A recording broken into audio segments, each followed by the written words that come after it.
the chaos that the Trump administration is sowing in the markets and among consumers has not yet had a chance to really filter through to the broad economic indicators, things like the BLS jobs day. And the cuts that are being made to the federal government workforce are really going to start to hit home, not just in the labor market, where we're going to see laid off workers trying to find new jobs, unable to make rent payments, mortgage payments.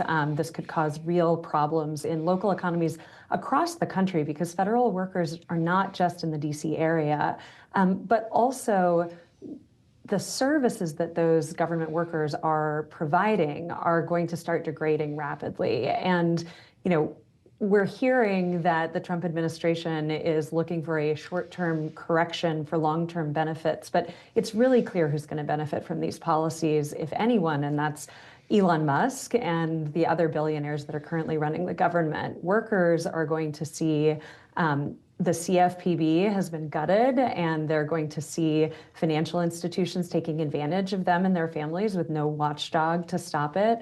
They're going to struggle with the Social Security Administration, where the Trump administration ousted the head of SSA so that they could get their hands on sensitive data, and are now threatening deeper cuts to services while also lying about non-existent fraud in the State of the Union.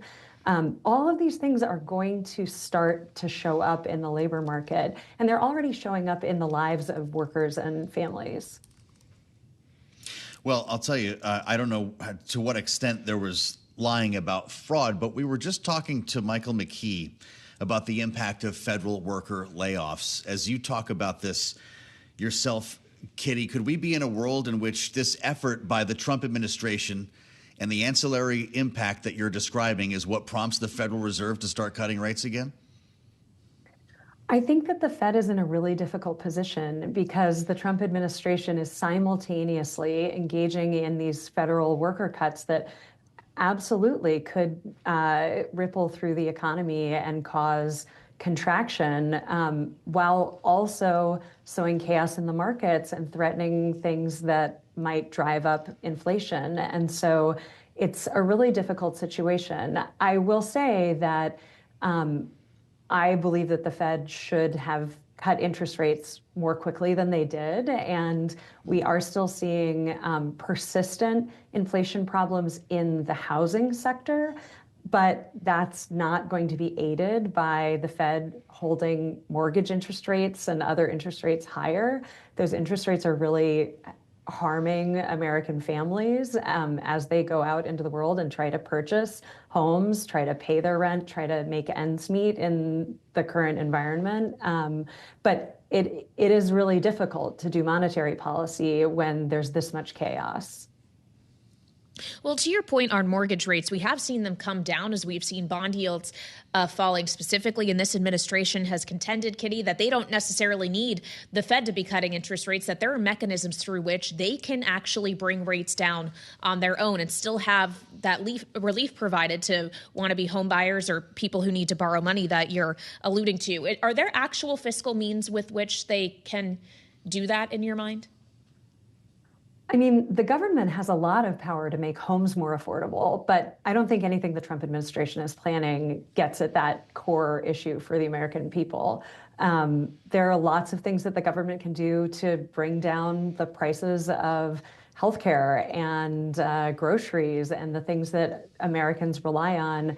And the Trump administration is moving in the opposite direction. So I wouldn't take those promises at face value.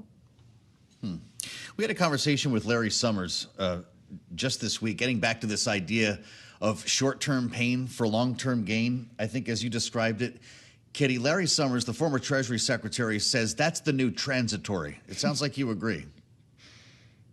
If we're talking about the Trump administration's promises that somehow this chaotic approach to managing the economy and allowing the wealthiest man on earth to loot the federal government is going to somehow eventually trickle down to workers, I think that that is preposterous, and we're not seeing any evidence of that. I don't think that we can take these claims at face value at this point.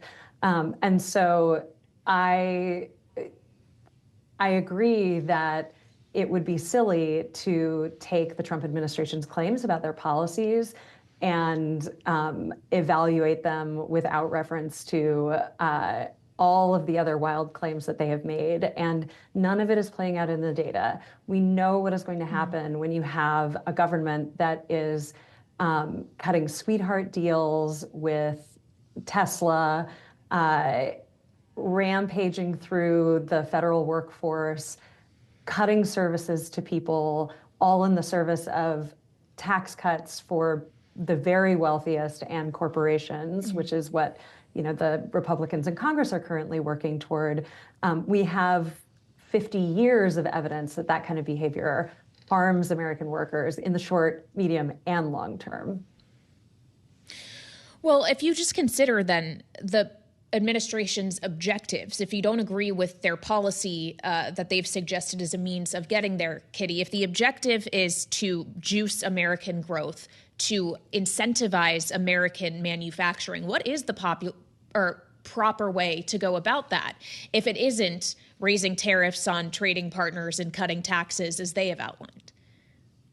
I mean, the Inflation Reduction Act investments in manufacturing and reshoring are beginning to bear fruit now, and this administration is trying to roll all of those back. I think the way that we invest in American manufacturing, American workers, is by investing in American manufacturing and American workers, not by capriciously threatening our closest trading partners with tariffs that do nothing but roil the markets, while also, by the way, behind the scenes, walking back things like promises to close loopholes that allow China to ship goods into the United States without inspection. This policy is just really incoherent, and so it's difficult to evaluate it on the merits. But I do think that we have ample evidence that an investment-led strategy can be really helpful. And we saw business investment, private investment, go up